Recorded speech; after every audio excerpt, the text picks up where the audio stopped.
Hello there Carpologists, I'm Joe and today we're going to be taking a look at a plethora of rods from Daiwa. Now all around me are power mesh rods. The three I've got down on the rest at the moment, which have been doing most of my fishing today on the bottom while I've got some other filming done, are the 3.5 pound test curve 12-foot rods.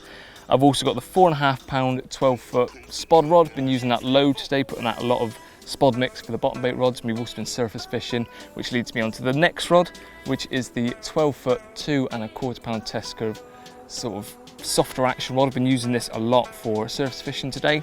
And the last rod, which I haven't had the chance to get to use today because it's more designed for closer in action stuff, is the 9-foot stalker, which is 2.75 pound test curve. So like I said, I haven't used this one today because we've been fishing predominantly at range, which is another big selling point to these rods. They don't cost a lot, I'll get onto that in a bit, but they can punch out weight pretty far. I've been fishing probably about 70 yards today. It would easily go much further than that.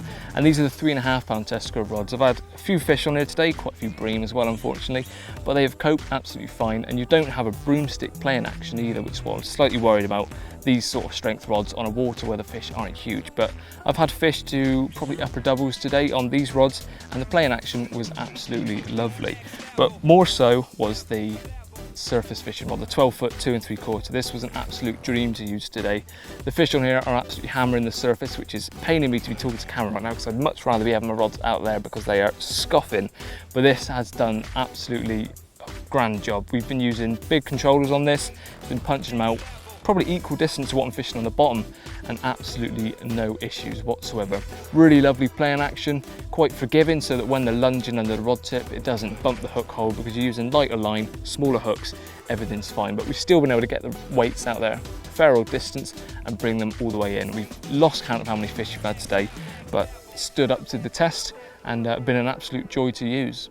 Now, as I said, I have been using the spod rod a fair amount today as well. I've been putting out some quite sloppy pellet mixes, quite a heavyweight stuff. It's only the medium spawn, but I've been punching that out equal distant to where I'm fishing on the bottom rods. We've also put out a lot of dog biscuits, so much lighter. This has still been able to punch it out quite easily. So it didn't need too much compression even to get the lighter amounts out, but would still cope with the bigger spawn, which unfortunately, from my own mistakes, I lost this morning, but it was coping fine up until that point.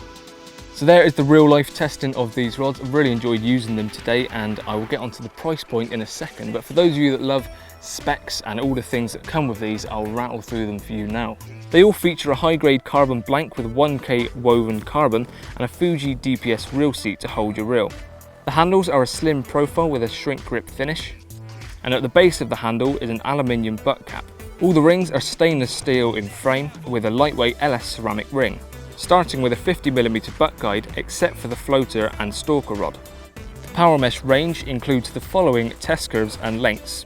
The 12-foot models range from 2.25 pound all the way up to 3.5 pound. There is also a 13-foot 3.5 pound test curve, and the spod rod is a 12-foot 4.5 pound test curve.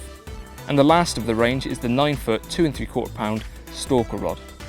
There we go, a look into the range of the power mesh rods, which I've thoroughly put to the test today and want to continue doing as soon as I've wrapped up this piece to camera because the fish are having it on the top.